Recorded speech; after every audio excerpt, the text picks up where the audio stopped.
Hello students.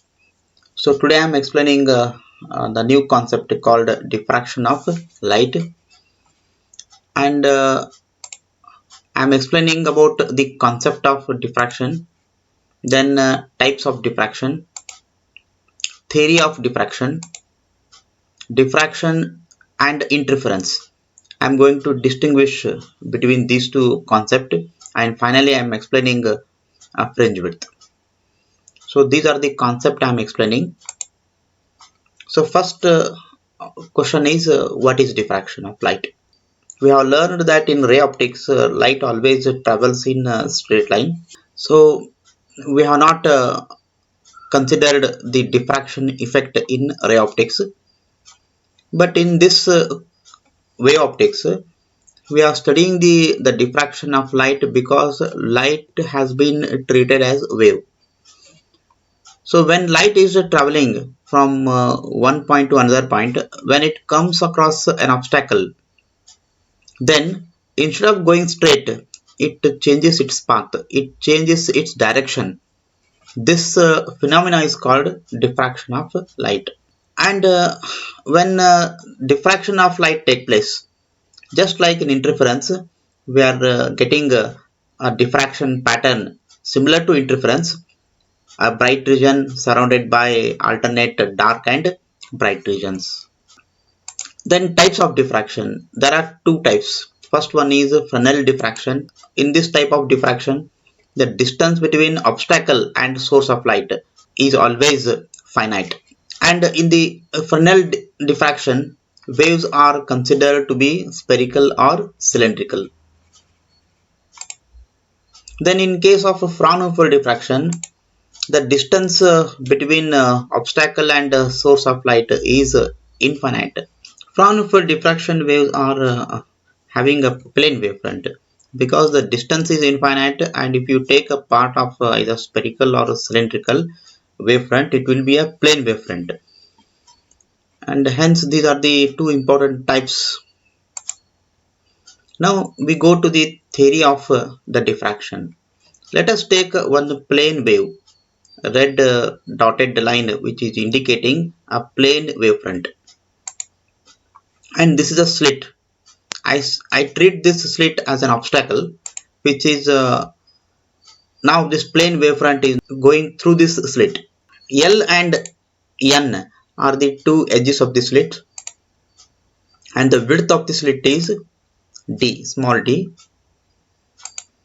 Then we take a screen, and the center of the screen is C. The distance between obstacle and screen is capital D. Then we take one small wavelet here. Here you have to take the help of Huygens theory. In Huygens theory, they have clearly mentioned that if you take a point on any particular wavefront, then each point on the wavefront will be treated as independent light source. Those points will be called as wavelet also. So here these dots are indicating the point on the plane wavefront which struck between two edges of the slit, and these points will be called as wavelets. These points will be treated as independent light source. Just like a light source, these wavelets also emit the light waves in all directions. So I have taken one such wavelet at the edge of L, and one more wavelet at the edge of N. These two wavelets are emitting the light waves. Assume that these light waves are now heading towards the screen like this. So when they meet at one particular point on the screen, then they may intersect constructively or destructively. I call this point as a P. And the distance of this point P I have taken from the center of the screen as X. Then I draw one horizontal line from the edge of the slit to the screen, and one more horizontal line from the other edge to the screen. I am taking two horizontal lines, and one more horizontal line from the center of the slit to the center of the screen. Now this theta, I call it as an angle made by this wave which is heading towards the point P with this horizontal. Then I draw one line from the edge L on the line NP, which is going to meet at a point Q, just to show that there is a path difference between these two light waves. If you observe this, LP and NP, they are not equal in distance. They are having some difference. But we should not measure this difference NQ in terms of centimeter or millimeter.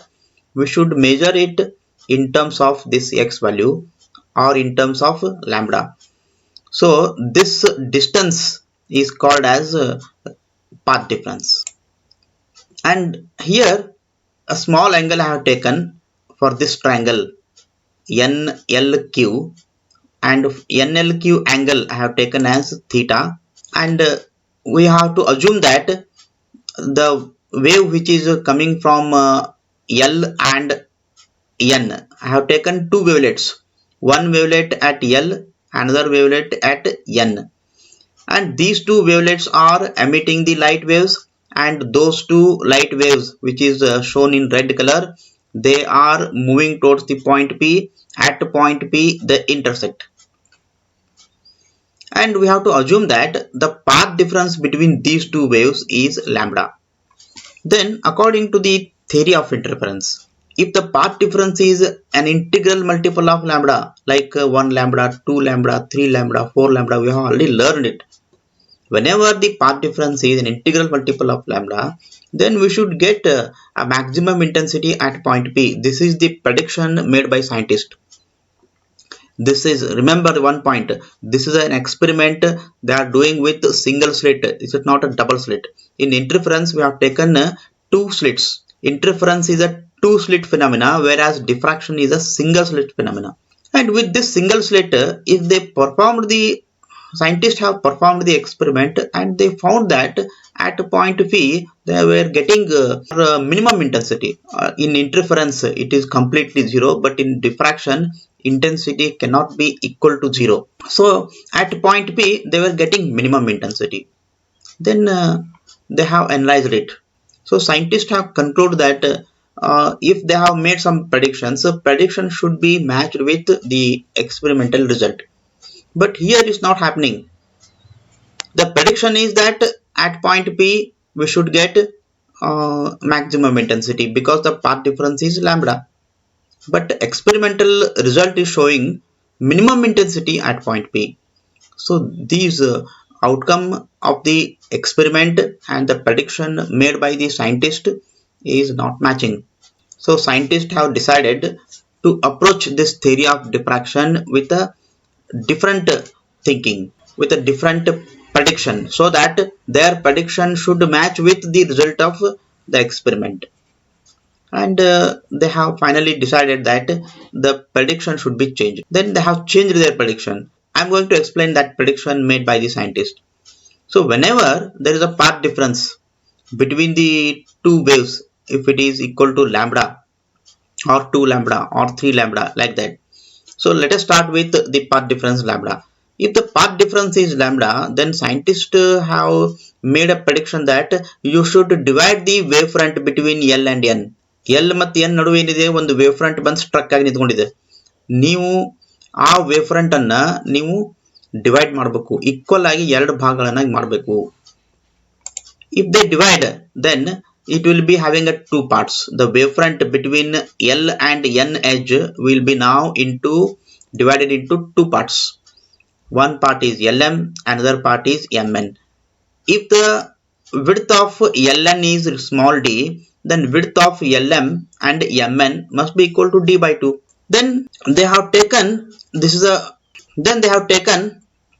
one point M1 in the first part and one more point M2 in the second part. These M1 and M2, they are not just point, they are wavelet. If you take one wavelet in Lm part, M2 wavelet in Mn part, then these two wavelets also emit the light in all direction. Assume that the light emitted by M1 and M2, they are also moving towards the point P, like this.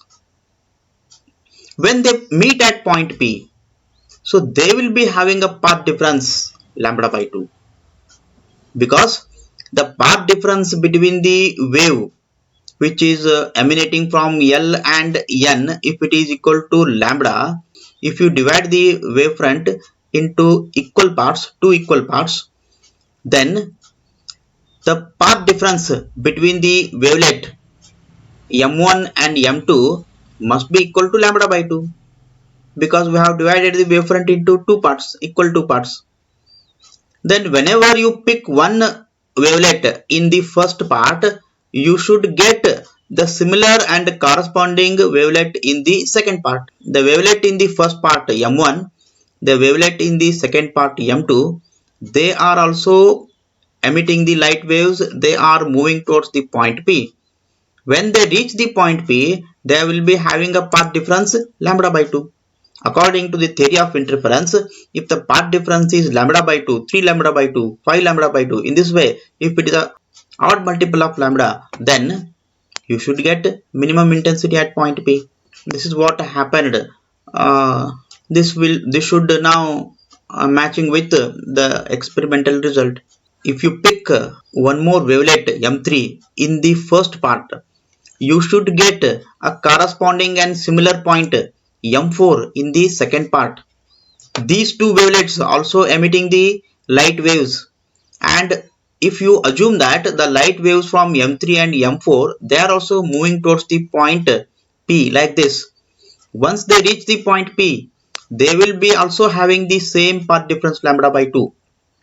In this way, if you take every pair of light from these two parts LM and MN, each pair of light source, each pair of wavelet, they are emitting the light waves, and those light waves are moving towards the point P, and when they meet at point P, all pair of these light waves will be having a path difference lambda by 2, and hence according to the theory of interference, they are forming minimum intensity at point P. So this is what the theory of diffraction tells us. Why we are getting minimum intensity when there is a path difference is lambda. When there is a path difference lambda, we must divide the wavefront into two parts. If you take 2 lambda, then lambda for LM and lambda for MN. So let us take the path difference is lambda. If the path difference is lambda or 2 lambda or 3 lambda, any integral value of wavelength, then we should get minimum intensity, and that minimum intensity will be called as secondary minima. And this triangle NLQ, angle NLQ is theta, and the width of this slit is small d. If you apply the theory of trigonometry to this small triangle NLQ, we can get the value for NQ, which is nothing but path difference, as d sine theta equal to lambda. And if this theta is very small, we can write this d sine theta as d theta equal to lambda, or we can get the value for theta equal to lambda by d. And in generally, we can write this value expression as theta n equal to n lambda upon small d. If you put n equal to 1, then you get lambda upon d, which is nothing but the angle at which the first secondary minima is going to form from the center of the screen. If you put n equal to 2, then theta 2 becomes 2 lambda upon d, which is nothing but the angle at which the secondary minima is going to form from the center of the screen, and so on. I am going to frame this equation because this is a very important equation. And similarly, we can find out the distance, linear distance at which the first secondary or second secondary or nth secondary minima is going to form from the center of the screen. I call this distance as x value. So in place of this theta n, I can write xn upon d, xn upon d. Okay, Then this xn is nothing but the linear distance of a point P from the center of the screen, and this is nothing but n lambda upon small d, because theta n equal to n lambda upon d. You have to equate both. Then you get the distance xn equal to n lambda d upon small d, which is nothing but the distance of nth secondary minima from the center of the screen. If you put n equal to 1, then you get lambda d upon small d. So lambda d upon small d is nothing but distance of the first secondary minima. You should remember here, if you put n equal to 1, then you get lambda upon small d for the angle expression. Lambda upon d is the angle at which the first secondary minima is going to form from the center of the screen. In this expression, if you put n equal to 1, then you get lambda d upon small d. So lambda d upon small d is nothing but the distance of the first secondary minima from the center of the screen. This is the angle, this is the distance. The difference is only capital D. If you if you multiply capital D with this angle, then you get a linear distance. You should remember this important trick. So this is how we analyze the theory of diffraction for the path difference lambda, and you can apply this same theory for 2 lambda, 3 lambda, 4 lambda, 5 lambda, and so on. Every time when you take a different value of an integral multiple of lambda, you must remember that if you have to divide the wavefront into equal number of parts. If you take 4 lambda path difference, then you must divide the wavefront into 8 equal parts. If you take only 1 lambda, then you have to divide it into 2 equal parts. If you take 3 lambda, then you should divide it into 6 equal parts. So you should remember this point. This is how you should make a prediction. Then only your prediction and experimental result will match. If the path difference is odd multiple of lambda, in the previous slide we have taken even multiple, now we take odd multiple, then we get maximum intensity. In the theory of interference, for odd multiple of lambda we were getting minimum intensity, but in diffraction we are getting maximum intensity, and this maximum intensity will be called as first secondary maxima. And here the path difference, I am taking d sin theta as I explained in the previous slide, but I start with the path difference 3 lambda by 2, because if you consider this path difference as 3 lambda by 2, then you should divide the wavefront into 3 equal parts. So each part will be having a path difference lambda by 2. If you take this 3 lambda by 2 into 3 equal parts, lambda by 2 plus lambda by 2 plus lambda by 2 equal to 3 lambda by 2. So this is how you should learn how to divide the wavefront into equal number of parts. For odd multiple, you should divide the 3 lambda by 2 into 3 equal parts. Then if you take 5 lambda by 2, then you have to divide the wavefront into 5 equal parts. If you take 7 lambda by 2, then you should divide the wavefront into 7 equal parts. It's very simple. If you consider this theta is very small, then you can write d theta instead of d sin theta. Then d theta must be equal to 3 lambda upon 2. Then theta equal to 3 lambda by 2, generally we write theta n equal to n plus half lambda upon d. And where n can take value 0. But if you are considering n for a minimum intensity, you should not take n as 0. Because if you take n equal to 0, you won't get anything, because the dark region starts after the central bright region. Central bright region, because all the wavelets, they are emitting the light when they are moving towards the point C. At point C, they will be having a 0 path difference. Hence, then you get central bright region. ನಿಮಗೆ first bright region ನಿಮಗೆ ಸಿಗೋದು ಯಾವಾಗಪ್ಪ ಅಂತಂದ್ರೆ when you put n equal to 1. n equal to 1 ಅಂತ ನೀವು ನೀವು place ಮಾಡಿಬಿಟ್ರೆ ಅವಾಗ ನಿಮಗೆ ಏನು ಸಿಗುತ್ತಪ್ಪ ಅಂದರೆ 3 ಲ್ಯಾಂಬ್ಡಾ ಅಪಾನ್ 2 ಸಿಗುತ್ತೆ. ಸೊ 3 ಲ್ಯಾಂಬ್ಡಾ ಅಪಾನ್ 2 ಅಂತಂದ್ರೆ ಏನಪ್ಪಾ ಅಂದರೆ it is the path difference. ಈ path difference 3 lambda by upon 2 ನೀವು ಸ್ಟಾರ್ಟ್ ಮಾಡಿಬಿಟ್ರೆ ಸೊ ಅಲ್ಲಿಗೆ ನಿಮಗೆ ಮ್ಯಾಕ್ಸಿಮಮ್ ಇಂಟೆನ್ಸಿಟಿ ಸಿಗೋಕ್ಕೆ ಸ್ಟಾರ್ಟ್ ಮಾಡ್ತದೆ. ಸೆಂಟ್ರಲ್ ಬ್ರೈಟ್ ರೀಜನ್ ಆದಮೇಲೆ ಸಿಗುವಂಥ ನೆಕ್ಸ್ಟ್ ಬ್ರೈಟ್ ರೀಜನ್ ಯಾವುದಪ್ಪ ಅಂತಂದರೆ ಫಸ್ಟ್ ಸೆಕೆಂಡರಿ ಮ್ಯಾಕ್ಸಿಮಾ. ಅದು ಯಾವಾಗ ಸಿಗುತ್ತಪ್ಪ ಅಂತಂದರೆ ನೀವು n equal to 1 ವ್ಯಾಲ್ಯೂ ಹಾಕಿದಾಗ. Then similarly we can find the distance as we done in the earlier case. In place of theta n you have to write xn upon t. Then you have to equate with this term n plus half lambda upon 2. Then xn can be written as n plus 1 by 2 lambda upon d. So these are the two important equations. This theta n equal to n plus half lambda upon 2 is the angle at which the nth secondary maxima is formed.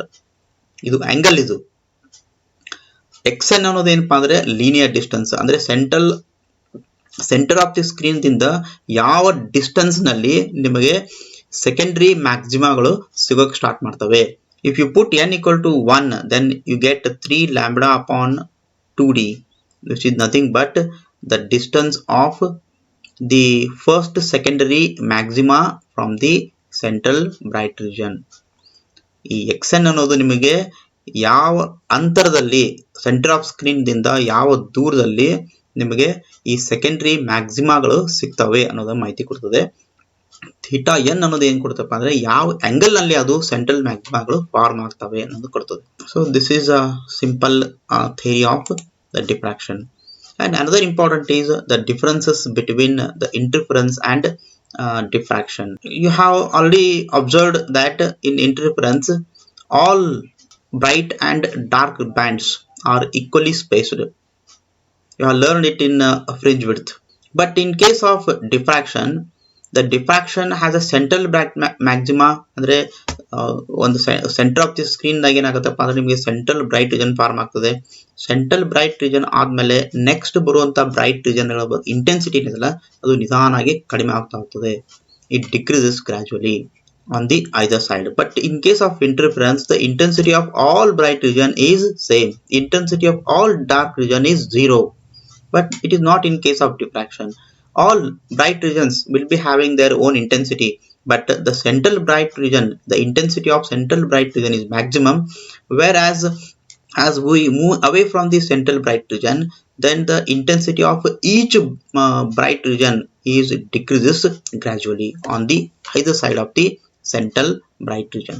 And in case of diffraction, the intensity of the intensity of dark region is not equal to 0, but where in case of interference the intensity of dark region is completely 0. Then interference is due to superimposing of two waves originating from the two narrow slits, whereas diffraction is again a superimposition of two waves or more number of waves which are emanating from single slit. Interference is a double slit phenomena. Diffraction is a single slit phenomena. Then the third difference is at lambda by a angle we are getting maximum intensity for two narrow slits separated by a small distance a, whereas for the same angle lambda by a we are getting minimum intensity which is having a slit width small a.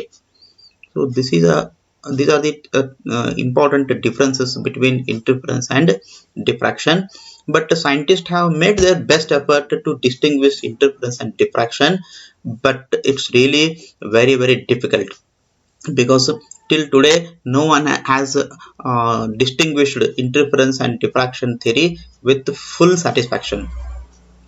So we have to apply some approximation and we have to distinguish. And regarding the width of central maxima, so width of central maxima means the width of the central bright region. So the width of central bright region can be measured from one edge to another edge, here from this edge to this edge. But the method is very simple to calculate the width of central maximum. Is you have to find out the distance of the first minima from the center of the central bright region. Then you have to take 2 times of that value. Then you get the distance from this end to this end. So this is nothing but the width of central maxima. So here you have mentioned 0 means 0 path difference. When path difference is 0, then you get maximum intensity or the central bright region, which is indicated by a large peak value. After that, for the angle lambda by d, 2 lambda by d, 3 lambda by d, you are getting first minima, second minima, third minima, and so on. So this bright region will be called as central bright region, and the next bright region will be called as the first secondary maxima, second secondary maxima, third secondary maxima, and so on. And you have to first find out the distance of the first minima from the center of the central bright region. Then it will be easy for you to calculate the width of central maxima. Simply have to take the 2 times of this value. Let us start with the distance of nth minima from the central bright region, which is having a equation x equal to n lambda d upon small d. If you omit this capital D value, then for n equal to 1, 2, 3 and so on, let us take the distance of nth minima from the central bright region. So this is the distance of the nth minima from the center of the central bright region. This capital D is very important. If you are not included this capital D, it gives only angle. If you include this capital D, then it gives the linear distance from the center of the skin. The linear distance of first minima, the linear distance of second minima, and so on, center of the central bright region. Then if you take n equal to 1, then it gives the distance of the first minima from the center of the screen. This is we want. We want to take the 2 times of this value to find out the central maxima from this end to this end. Then you get x equal to lambda d upon a small d. And we know that the central maxima is equal to 2 times this distance. Therefore, the central maxima equal to 2 multiplied by this value, which gives the width of central maxima. If you are not including this capital D, it gives 2 multiplied by lambda upon small d, which is nothing but the angular width of central maxima. Then 2 lambda upon small d anedala adu central maxima the angular width. 2 into lambda capital D upon small d anedala idu central maxima the width. Idu linear distance, idu angular distance. We should remember this. Now we move on to the validity of ray optics. Validity ಅಂತಂದ್ರೆ ನಾವು already ray optics ನಲ್ಲಿ light ಏನಿದೆಲ್ಲ straight line ದಾಗೆ travel ಮಾಡ್ತದೆ ಅಂತ ಒಂದು assumption ಮೇಲೆನೆ ನಾವು ಎಲ್ಲ ಕಾನ್ಸೆಪ್ಟ್ ಗಳನ್ನ ಸ್ಟಡಿ ಮಾಡ್ತೀವಿ. So when we come to this particular topic, we are saying that light is not only traveling in straight line. Whenever it come across an obstacle, it changes its path. Light spreads when it comes across an obstacle.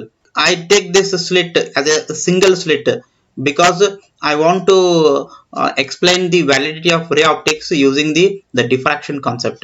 So the width of the slit is small a. When light falls on this slit, so directly it falls on this screen here. But in diffraction, what happens? Suppose if you are not considering the diffraction effect, then the light within this slit, within this opening, enters and falls on this screen. And here, this is the edge of the slit. Here the light is blocked, so you won't get any light in this region. But if diffraction is considered, then light is not only traveling in straight line, it is spreading like this. It is spreading on the either side. That is why this is the region where you are expecting shadow, but due to diffraction, the light is entering in this region also. here the light is blocked by this region. You are expecting shadow here, but due to diffraction you are getting some amount of light. So when to consider, consider the effect of diffraction, or when we should not consider the effect of diffraction, that has been clearly explained by the scientist Fresnel. Here I have taken a central bright region and surrounded by a dark region. So here I have to assume that light, when it falls on this single slit, diffraction is taking place, and this is the central bright region. If you take one lens and if you put in the path of light, then you get a bright spot. You might have observed when you are playing during your childhood. So when you take a lens and if you hold in the path of sunlight, so on the paper you get a small dot, a spot, and the intensity of that spot is very high. It can burn even paper also. But according to Fresnel, this spot is not a point. This spot is a diffraction pattern. This is a diffraction pattern, or this is a spot due to the spreading of light. So whenever you put an obstacle, you get diffraction, but we are not considering the effect of diffraction in all the cases. So central bright region is indicated by a peak value, a larger peak value. After that, one more peak value is coming on the either side, and this peak value actually it is appearing in this region. In this region, the light actually blocked by this part of the slit. Here also we should not get any light because the light is blocked by this part of a slit, but due to diffraction we are getting some light. That is why I have shown a small peak indicating some amount of light is there, but the intensity of that light on the either side is not as bright as central bright region due to diffraction. And according to Fresnel, the diffraction can be considered, the effect of diffraction can be considered as long as the width of this central maximum, or angular width of this central maximum is equals to the slit width. ಅಂದ್ರೆ ಎಲ್ಲಿವರೆಗೆ ಈ central ಮ್ಯಾಕ್ಸಿಮಾದ angular width ಏನಿದೆಯಲ್ಲ, lambda upon D ಅಂತ ನಾವೇನ್ ಕಲ್ತೀವಲ್ಲ ಹಿಂದಿನ slide ನಲ್ಲಿ, ಆ D ಬದಲಿ ನಾನೇನ್ ತಗೊಳ್ತೀನಿ, ಸ್ಮಾಲ್ ಎ ತಗೊಳ್ತೀನಿ ಅಷ್ಟೇ ಇಲ್ಲಿ. ಸೊ ಲ್ಯಾಂಬ್ಡಾ ಅಪಾನ್ ಎ ಅಂದ್ರೆ ಇದು ಆಂಗ್ಯುಲರ್ ವಿಡ್ತ್. ಜೆಡ್ ಅಂತಂದ್ರೆ ಏನು, ನಾವು ಪ್ರೀವಿಯಸ್ ಸ್ಲೈಡ್ ನಾಗೆ ಕ್ಯಾಪಿಟಲ್ ಡಿ ಅಂತ ನೋಡಿದೀವಿ, ಇಲ್ಲೇ ಜೆಡ್ ತಗೊಳ್ತಾ ಇದ್ದೀನಿ. So Z is nothing but the distance between obstacle and screen. So ಎಲ್ಲಿವರೆಗೆ ಈ ಸೆಂಟ್ರಲ್ ಬ್ರೈಟ್ ರೀಜನ್ ವಿಡ್ತ್ ಏನಿದೆಯಲ್ಲ, ಈ ಸ್ಲಿಟ್ ವಿಡ್ತ್ ಗೆ ಸಮ ಇರ್ತದೆ, ಅಲ್ಲಿವರೆಗೆ ಡಿಫ್ರಾಕ್ಷನ್ ಇಫೆಕ್ಟ್ ಅನ್ನ ನೀವು ನೆಗ್ಲೆಕ್ಟ್ ಮಾಡಬಹುದು. So in this way, if you equate the angular width of central maxima, that is lambda upon a, and if you multiply then z value, then you get the linear spread. ಇದು lambda upon d ಅಂತ ಹೋಗ್ಬಿಟ್ರೆ angular spreading. ನೀವು ಅದಕ್ಕೆ ನೀವು z ಅನ್ನ ನೀವು multiply ಮಾಡಿದ್ರೆ then you get a linear spreading. ಅಂದ್ರೆ ಇಲ್ಲಿಂದ ಇಲ್ಲಿವರೆಗೆ ಏನು ಡಿಸ್ಟೆನ್ಸ್ ಏನಿದೆಯಲ್ಲ, ಈ ಡಿಸ್ಟೆನ್ಸ್ ನೀವು ಸಿಗಬೇಕು ಅಂತಂದ್ರೆ ನೀವು ಈ ಆಂಗಲ್ಗೆ ನೀವು z ಅನ್ನ ಮಲ್ಟಿಪ್ಲೈ ಮಾಡಬೇಕು, ಅವಾಗ ನಿಮಗೆ ಈ ಡಿಸ್ಟೆನ್ಸ್ ಸಿಗ್ತದೆ. ಈ ಡಿಸ್ಟೆನ್ಸ್ ಯಾವ್ದಪ್ಪ ಅಂತಂದ್ರೆ the width of central maxima. ಈ ಸೆಂಟ್ರಲ್ ಮ್ಯಾಕ್ಸಿಮಾದ ವಿಡ್ತ್ ಅನ್ನ ನಾವು ಏನ್ ಮಾಡಬೇಕು, ಈ ಸ್ಮಾಲ್ ಎ ಗೆ ಇಕ್ವೇಟ್ ಮಾಡಬೇಕು. ಸೊ ಇಲ್ಲಿ ಮಾಡಿದೀವಿ ನೋಡ್ರಿ, z lambda upon small a equal to a. So this is the condition, this is the criteria. ಎಲ್ಲಿವರೆಗೆ ಇದು ಫುಲ್ಫಿಲ್ ಇರ್ತದೆ ಅಲ್ಲಿವರೆಗೆ ನೀವು ಡಿಫ್ರಾಕ್ಷನ್ ನ ನೆಗ್ಲೆಕ್ಟ್ ಮಾಡಬಹುದು. Suppose if you get the value for z, ಅದನ್ನ z ಅಂತ ಕರೆಯೋದಿಲ್ಲ, zf ಅಂತ ಕರೀತಾರೆ, because zf is nothing but Fresnel distance which is equal to a square upon lambda. At home you can try one small example on this equation. This zf equal to Fresnel distance equal to a square upon lambda. If you put 1 millimeter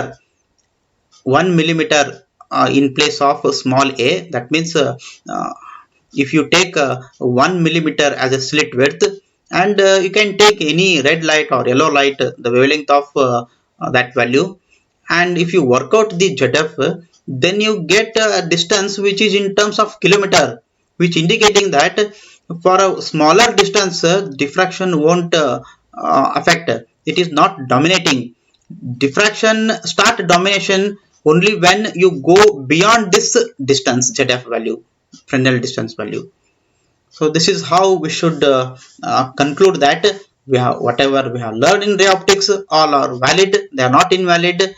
Don't think that we have assumed in ray optics that light is traveling in a straight line, but when we come to the wave optics we are saying light is when it is coming across an obstacle, then it changes its path, then whether the ray optics is valid or not valid. So definitely it is valid, because ray optics the concept has been studied with a smaller distance. So with this I'm completing this topic, because the next portion is the resolution of optical instrument and polarization. But these two concepts has been deleted by PU board for this current academic year, hence I am not explaining. So I am completing this wave optics at this point. So in the next video I am going to solve some interesting problems. So till then, goodbye.